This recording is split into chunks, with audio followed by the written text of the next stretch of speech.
के नजदीक बरसाई शहर में एक बसई बीच है। 26 जुलाई 2021 को इस बीच के किनारे काफी लोग घूम रहे थे और सब यहाँ पर खूब एंजॉय कर रहे थे। लेकिन तभी समुद्र की लहरों के साथ बहता हुआ एक काले रंग का सूटकेस समुद्र के किनारे आता है और जैसे ही वो सूटकेस समुद्र के किनारे पर आता है तो कुछ लोग की नजर उस सूटकेस पर पड़ती है।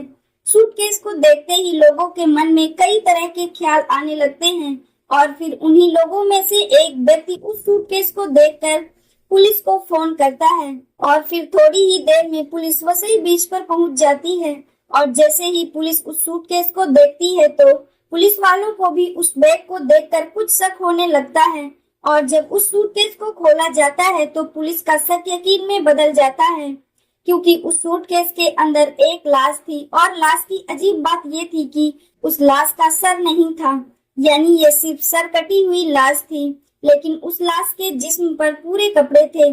इसके बाद पुलिस उस सूटकेस को अच्छे से चेक करती है। उसके बाद करीब 1 या 2 किलोमीटर के इलाके में छानबीन की जाती है और पुलिस को कहीं ना कहीं लग रहा था कि और हो सकता है वो उन्हें मिल जाए, लेकिन बहुत छानबीन करने के बाद भी पुलिस को लाश का सिर नहीं मिलता।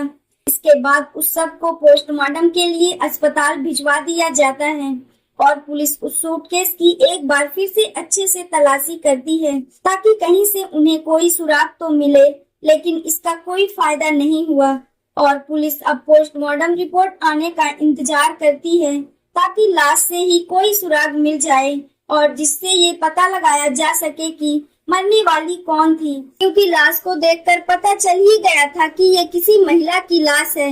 और फिर कुछ दिन बाद पोस्टमार्टम रिपोर्ट भी आ जाती है, लेकिन पोस्टमार्टम रिपोर्ट से भी कुछ खास पता नहीं चलता, सिवाय इसके कि उस महिला के हाथों में मेहंदी लगी हुई थी और उस मेहंदी को देखकर पुलिस ने अनुमान ये लगाया था कि ये किसी मुस्लिम महिला की लाश है, क्योंकि जिस तरीके से उसके हाथों पर मेहंदी लगी थी और जिस तरह के उसने कपड़े पहने हुए थे उससे यही अंदाजा लगता है।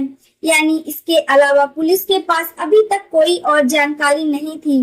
इसके बाद पुलिस उस लाश की कुछ फोटोज निकलवाती है और उन्हें आसपास के कुछ इलाकों में लगाया जाता है ताकि कहीं से इस लाश के बारे में कुछ सुराग मिल जाए या फिर कोई उसे ढूंढता हुआ पुलिस के पास आ जाए।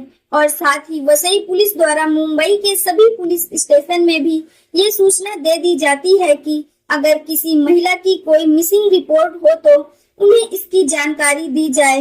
लेकिन इतना कुछ करने के बाद भी पुलिस को इस लाश के बारे में कुछ कहीं से पता नहीं चलता और न ही कहीं से कोई सुराग मिला और अब पुलिस भी परेशान थी कि आखिर कैसे इस ब्लाइंड मर्डर की गुत्थी को सुलझाया जाए।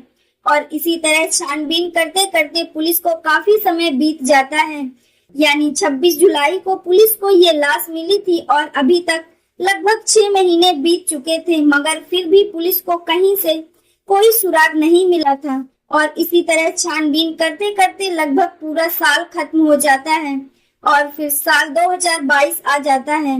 लेकिन अच्छी बात यह थी कि पुलिस ने उस लाश का डीएनए सैंपल, उसके फोटो और कुछ कपड़े संभाल कर रख लिए थे। इसके बाद पुलिस ने उस लाश को मुस्लिम रीति रिवाज के साथ मुंबई के एक कब्रिस्तान में दफन करवा दिया था। इसके बाद समय बीतता गया और इसी तरह लगभग 14 महीने बीत जाते हैं और अब तक भी पुलिस को कहीं से कोई सुराग नहीं मिला था। लेकिन फिर अचानक ही 29 अगस्त को यानी 14 महीने बाद एक व्यक्ति मुंबई के पुलिस स्टेशन में आता है और वहां जाकर वो कहता है कि मेरी भतीजी पिछले करीब 14 महीने से घर से गायब है और हमें उसका कोई पता नहीं लग रहा है कि आखिर वो अचानक कहाँ चली गई है। इसके बाद वो व्यक्ति अपनी भतीजी के लापता होने की रिपोर्ट लिखवाते हैं। वो अपनी भतीजी का नाम सानिया बताते हैं और कहते हैं कि मैं सानिया का चाचा हूँ और मैं कर्नाटक के बेलगांव से आया हूँ। पुलिस उनसे पूछती है कि आपकी भतीजी को लापता हुए करीब 1 साल से भी ज्यादा बीत चुका है और आप इतने दिनों बाद अपनी भतीजी की मिसिंग कंप्लेन लिखवाने आए हैं, यानी इतने दिन तक आप कहाँ थे और क्या कर रहे थे और आपकी भतीजी यहाँ मुंबई में क्या कर रही थी। वो पुलिस को बताते हैं कि सानिया अनाथ है, यानी उसके माँ बाप नहीं है और मैंने ही उसे पाल पोस कर बड़ा किया है। सानिया के चाचा ठीक ठाक परिवार से थे, यानी वो फाइनेंशियली भी स्ट्रांग थे। और साल 2017 में उन्होंने सानिया की शादी मुंबई के नाला सुपारा में रहने वाले आसिफ शेख से की थी और उस समय आसिफ सऊदी अरब में नौकरी करता था। उन्होंने बताया कि सानिया और आसिफ की अरेंज मैरिज हुई थी, लेकिन उन दोनों की सहमति से हुई थी और वो दोनों भी इस शादी से बहुत खुश थे। और फिर 2019 में सानिया ने एक बेटी को जन्म दिया जिसका नाम उन्होंने अमायरा रखा। चूंकि ये एक खुशहाल परिवार था, लेकिन अब इनके घर में एक और नई खुशी आ गई थी। सानिया के चाचा जावेद ने पुलिस से आके बताया कि अक्सर अपनी बेटी सानिया से हमारी फोन पर बातें होती रहती थी, लेकिन अचानक से उसने हमारा फोन उठाना बंद कर दिया था और फिर कुछ दिन बाद उसका फोन हमेशा के लिए स्विच ऑफ हो गया। फिर 8 जुलाई 2021 को जब सानिया की दादी की मृत्यु हो गई थी तो हमने उस समय भी उससे बताने के लिए फोन किया था, लेकिन उस दिन से उसने हमारा फोन उठाना ही बंद कर दिया था और फिर कुछ दिनों के बाद उसका फोन स्विच ऑफ आने लगा। हमारा तो उससे कभी भी कोई लड़ाई झगड़ा नहीं हुआ था। उन्होंने पुलिस को ये भी बताया कि हमारी कभी भी सानिया के पति आसिफ से बात नहीं होती थी और ना ही वो खुद फोन करके हमसे बात करता था। और जब सानिया फोन नहीं उठा रही थी तो हमने आसिफ को फोन किया था, क्योंकि लॉकडाउन की वजह से हम सानिया से मिलने नहीं जा सकते थे। लेकिन जब भी हम आसिफ को फोन करके कहते थे कि सानिया से हमारी बात करा दो तो वो कहता था कि आपने रॉन्ग नंबर पर कॉल किया है।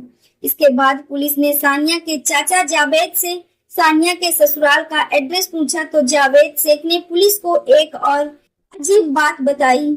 जावेद शेख ने बताया कि सानिया के ससुराल वाले नाला सुपारा के रस्मी रिजेंसी अपार्टमेंट में रहते थे, क्योंकि उसके ससुराल में जॉइंट फैमिली थी, इसलिए वो सभी लोग एक साथ में ही रहते थे। जावेद शेख ने बताया कि सबसे पहले वो अपनी बेटी के ससुराल ही गए थे, क्योंकि वो वहाँ पर पहले भी आते जाते रहते थे तो उन्हें अच्छे से पता था कि उनका घर कहाँ पर है।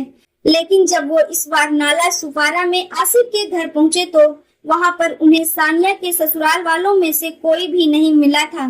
फिर उन्हें आसपास के लोगों से पूछने पर पता चला कि आसिफ के परिवार ने तो अपना ये घर बेच दिया है और वो लोग अब कहीं और शिफ्ट हो गए हैं। ये सब जानकर जावेद शेख उस समय बहुत परेशान हुए थे। एक तो बेटी के बारे में उन्हें कुछ पता नहीं चल रहा था और अब उनके ससुराल वाले भी अपना ये घर बेचकर कहीं और चले गए थे और अब ये भी नहीं पता था कि वो कहाँ पर गए हैं, यानी अब उनको कहाँ ढूंढा जाए। जावेद शेख के साथ उनके कुछ रिश्तेदार भी आए हुए थे, क्योंकि इस उम्र में वो अकेले कर्नाटक से मुंबई नहीं आ सकते थे। नाला सुपारा में उनके पड़ोसियों को भी नहीं पता था कि आसिफ का परिवार कहाँ पर गया है। जावेद शेख परेशान थे कि अब बेटी को कैसे ढूंढा जाए, क्योंकि जावेद थोड़े पुराने ख्यालात के व्यक्ति थे, इसलिए वो अपने फोन में बेटी का नंबर सेव करने की बजाय एक छोटी सी डायरी में लिखकर रखते थे। चाचा जावेद ने अपनी इस फोन बुक में देखना शुरू किया तो सानिया की सास का मोबाइल नंबर मिल गया। उन्होंने तुरंत उस नंबर पर फोन किया तो सानिया की सास ने फोन उठा लिया। फिर चाचा जावेद ने उनसे बात की और बातों बातों में सानिया की सास ने बताया कि उन्होंने अपना घर बेच दिया है और वो अब कहीं और शिफ्ट हो गए हैं। फिर उन्होंने जगह का नाम भी बताया। उन्होंने बताया कि मुंब्रा थाने जिले में एक छोटा सा टाउन है और वो वहीं पर रहते हैं। और सानिया की सास ने एक लैंडमार्क भी बताया कि उनके घर के पास एक बड़ा सा मैरिज हॉल है। सानिया के ससुराल का पता चलते ही जावेद शेख तुरंत अपने जानने वालों के साथ मुंब्रा पहुंचते हैं और फिर उस मैरिज हॉल के आसपास पता करते करते ये लोग सानिया के ससुराल पहुंच जाते हैं। वहां पर उनका बहुत अच्छे से स्वागत किया गया और घर पर सानिया के सास ससुर, उसका देवर यासिन और पति आसिफ भी था। उसकी बेटी अमायरा भी थी, यानी सभी लोग तो मौजूद थे, लेकिन सानिया कहीं नहीं दिखाई दे रही थी। जावेद शेख ने आसिफ से पूछा कि सानिया कहाँ पर है, उसको बुलाओ। तो इस पर आसिफ ने उन्हें एक अजीब कहानी सुनाई। उसने बताया कि जुलाई 2021 में एक दिन जब वो सुबह को उठे तो उनको एक लेटर मिला था और वो लेटर सानिया ने लिखा था। उसने लिखा था कि मुझे किसी और से प्यार हो गया है, मुझे अब तुम्हारे साथ नहीं रहना है, मैं उसके साथ रहने के लिए जा रही हूँ। यानी सानिया अपना घर छोड़कर अपने आसिफ के साथ भाग गई है। और ये सब पढ़कर आसिफ का पूरा परिवार दुखी हो गया था कि सानिया का किसी के साथ एक्स्ट्रा मैरिटल अफेयर था और वो उसी के साथ भाग गई है। यानी उसने अपने पति और बेटी का भी ख्याल नहीं किया। आसिफ ने बताया कि वो लेटर उसने संभाल कर रख लिया था। फिर उसने वो लेटर सानिया के चाचा जावेद को भी दिखाया। इसके आगे जावेद ने पुलिस को बताया कि वो लेटर उन्होंने भी पढ़ा था। सानिया के ससुराल वालों की सारी बातें सुनने के बाद सानिया के चाचा और दूसरे रिश्तेदार मुंबई में जहां पर ठहरे हुए थे वहां चले गए। चाचा जावेद को सानिया की इस हरकत से बहुत दुख हुआ था, लेकिन उन्हें इस बात पर विश्वास नहीं हो रहा था और उनका दिल भी नहीं मान रहा था, क्योंकि सानिया को तो उन्होंने बचपन से पाल पोस के बड़ा किया था और वो अच्छी तरह से जानते थे कि सानिया ऐसा नहीं कर सकती और अगर वो कहीं जाती भी तो वो उनसे रिश्ता कभी नहीं तोड़ती। और इन्हीं चीजों को लेकर जावेद शेख 2-3 दिनों तक बहुत सोचते रहे, क्योंकि उस बात को लेकर उनका मन नहीं मान रहा था। और फिर 29 अगस्त 2022 को मुब्रा पुलिस स्टेशन पहुंचे और यहाँ की पुलिस ने उनसे कहा कि आपकी बेटी नाला सुपारा के अतरौली थाना क्षेत्र के अंतर्गत से गायब हुई थी, इसलिए आपको वहीं जाना चाहिए, क्योंकि अगर वो भी कंप्लेंट लिखते तो फिर भी उसे हमें नाला सुपारा के थाने में ही ट्रांसफर करना पड़ता। और फिर उसी दिन जावेद शेख नाला सुपारा के अतरौली पुलिस स्टेशन पहुंचते हैं और वहां की पुलिस ने सानिया शेख की मिसिंग रिपोर्ट दर्ज कर ली और फिर तुरंत ही छानबीन शुरू कर दी। जावेद शेख को यकीन नहीं था कि सानिया किसी के साथ भाग सकती है। उन्हें लग रहा था कि जरूर उसके साथ कुछ तो हुआ है। रिपोर्ट लिखवाने के बाद जावेद शेख अपने घर चले जाते हैं और फिर पुलिस ने जावेद शेख की बातों पर विश्वास करते हुए मुंबई इलाके के सभी थानों में सूचना दे दी कि जुलाई 2021 या फिर जितने भी अनसॉल्व्ड केसेस हैं, यानी जिनमें किसी की लाश मिली हो और उसकी पहचान ना हुई हो, और अगर ऐसा कोई केस है तो उसकी फाइल हमें भेजिए।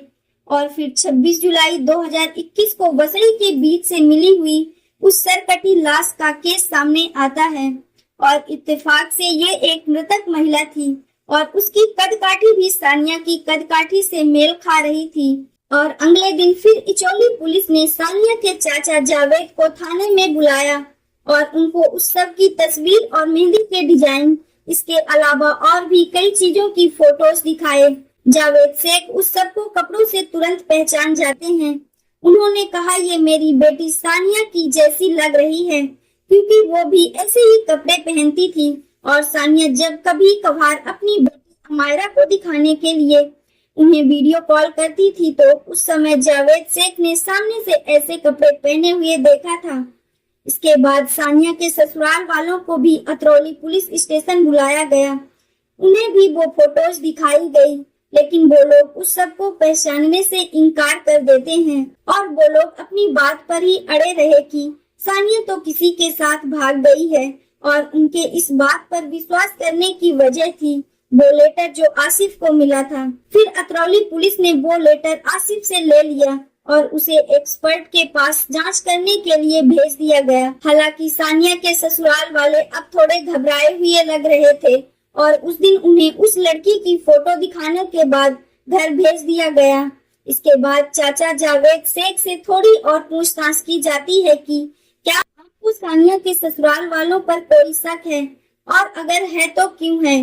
सानिया के चाचा जावेद ने कहा कि शादी के शुरू में तो दहेज को लेकर घर में थोड़ी लड़ाई हुई थी और फिर समय के साथ साथ सब कुछ ठीक हो गया था, लेकिन जब अमायरा पैदा हुई थी तो उस बच्ची को लेकर सानिया और उसके ससुराल में कुछ मनमुटाव चल रहा था।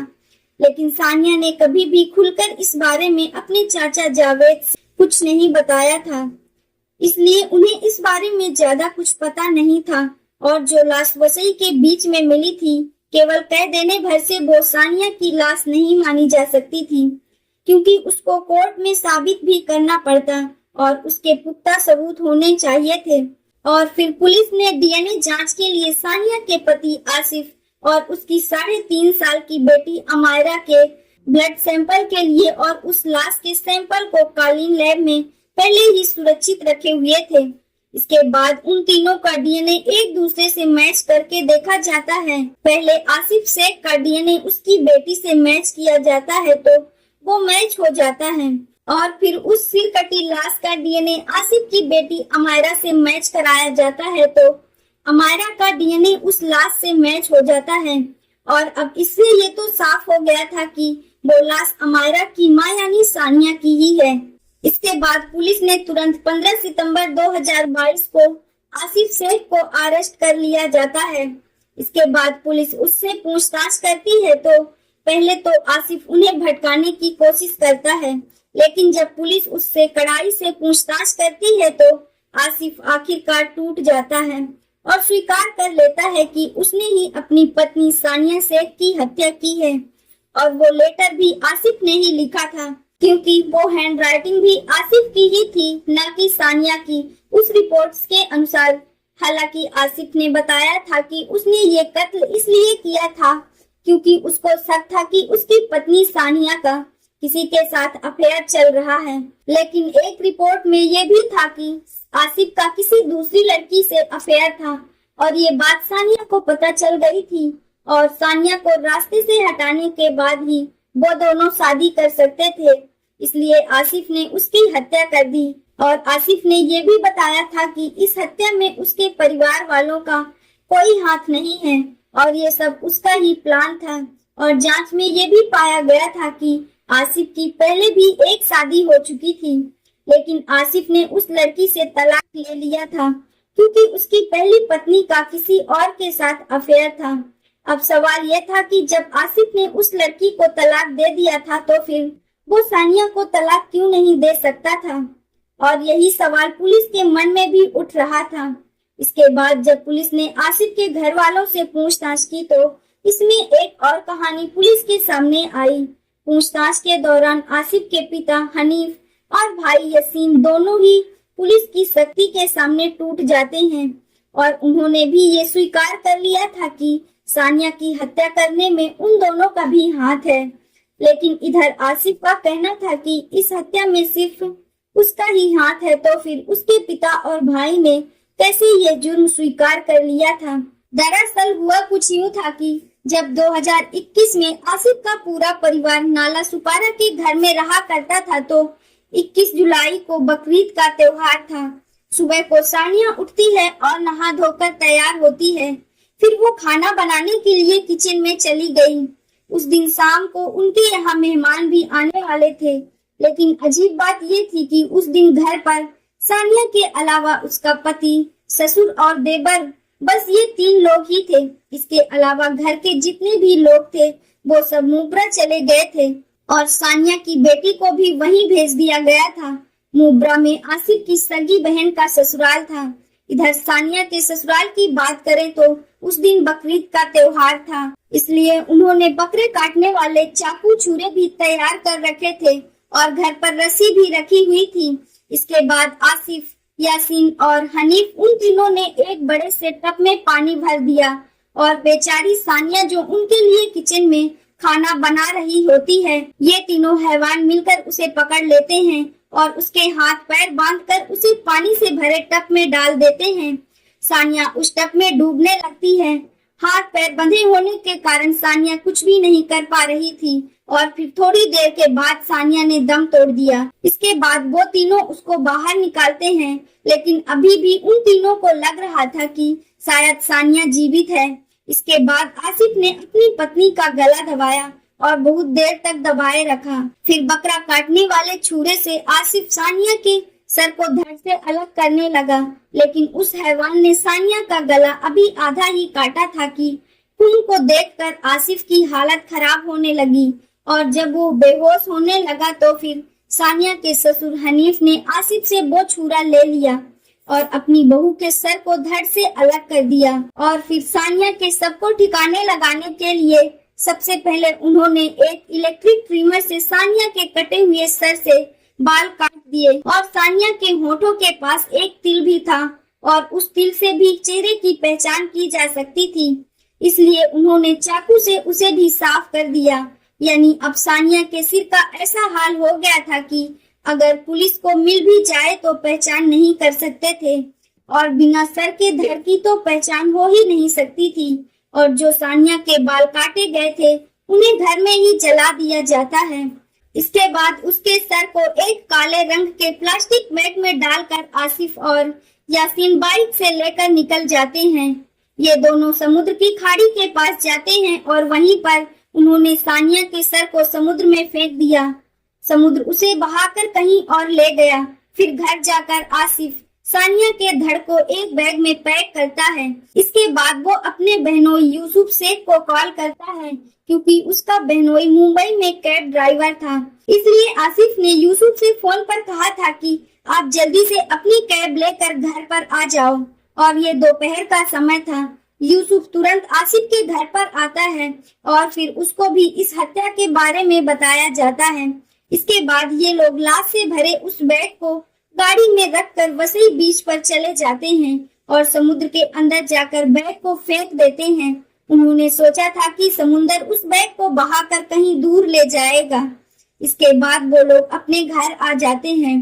फिर उन्होंने घर से सानिया के खून को साफ किया और जो परिवार बहन के घर गया हुआ था उन सबको भी घर वापस बुला लिया गया था, और फिर अच्छे अच्छे खाने पकाए गए और शाम को उनके घर पर मेहमान भी आते हैं और अच्छी तरह से खाना पीना होता है। और ये लोग अपने रिश्तेदारों के सामने ऐसे रिएक्ट कर रहे थे जैसे इनके घर में कुछ हुआ ही ना हो। इस बयान को सुनने के बाद पुलिस यूसुफ को भी अरेस्ट कर लेती है।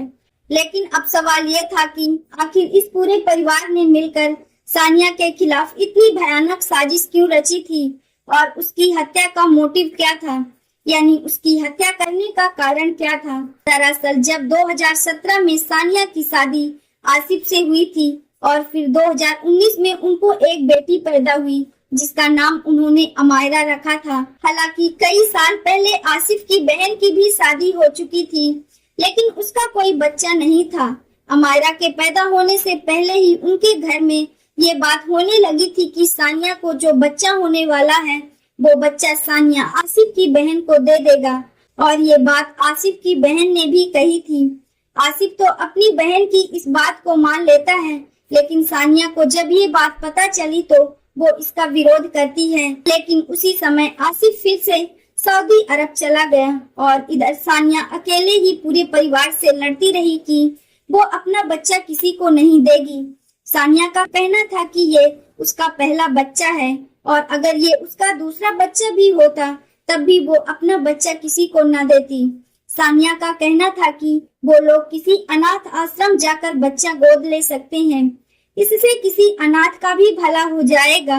लेकिन आसिफ की बहन को भी जिद थी कि मुझे सानिया की बेटी अमायरा ही चाहिए। और फिर एक दिन किसी बात को लेकर सानिया के ससुर ने उसे बहुत मारा पीटा, जिसकी सानिया ने कचौला पुलिस स्टेशन पर जाकर कंप्लेन करने की कोशिश भी की थी, लेकिन रिश्तेदारों के समझाने पर कंप्लेन को वापस ले लिया गया था। और फिर 2020 में कोरोना महामारी के चलते लॉकडाउन लग गया था, जिसकी वजह से आसिफ सऊदी अरब में ही फंस गया था। लेकिन फिर 2021 की शुरुआती दिनों में किसी तरह से आसिफ भारत आता है। ये वहाँ किसी शिपिंग कंपनी में काम करता था और आसिफ की भी यही जिद थी कि हम अमायरा को उसकी बुआ को ही दे देंगे क्योंकि उसके कोई बच्चा नहीं है। और इसी बात को लेकर घर में झगड़ा बढ़ता गया, यानी अब पूरा परिवार एक तरफ हो गया था और सानिया अपनी बेटी के लिए एक तरफ थी। और ससुराल वालों ने सानिया को मना कर रखा था कि अब वो अपने घर वालों से कोई बात नहीं करेगी, और यही वजह थी कि सानिया ने 8 जुलाई 2021 से अपने परिवार वालों का फोन उठाना बंद कर दिया था और फिर 21 जुलाई को सानिया की हत्या कर दी गई थी। इसके बाद सानिया का फोन भी स्विच ऑफ हो गया था और फिर हत्या के 5 दिन बाद वो बैग वसई बीच के किनारे पर आता है। फिर सानिया के चाचा जावेद शेख ने करीब 1 साल के बाद सानिया की गुमशुदगी की रिपोर्ट लिखवाई थी। हालांकि पुलिस इस हत्याकांड में इस्तेमाल किया गया छुरा और सानिया के सर को बहुत कोशिशों के बाद भी बरामद नहीं कर सकी थी। वैसे इस केस को सुलझाने में वसई पुलिस की भूमिका बहुत महत्वपूर्ण रही, बसई पुलिस ने न केवल उस सिरकटी लाश की अलग अलग तस्वीर खींचकर अपने पास रख ली थी, बल्कि जरूरत के लिए लाश का डीएनए सैंपल भी सुरक्षित रख लिया था। और फिर यही सबूत इस ब्लाइंड मर्डर की गुत्थी को सुलझाने में बहुत महत्वपूर्ण साबित हुए, और जिसकी वजह से आज कातिल कानून के शिकंजे में है। सानिया की हत्या के बाद उसकी बेटी अमायरा अपनी बुआ के घर पर ही रहने लगी थी।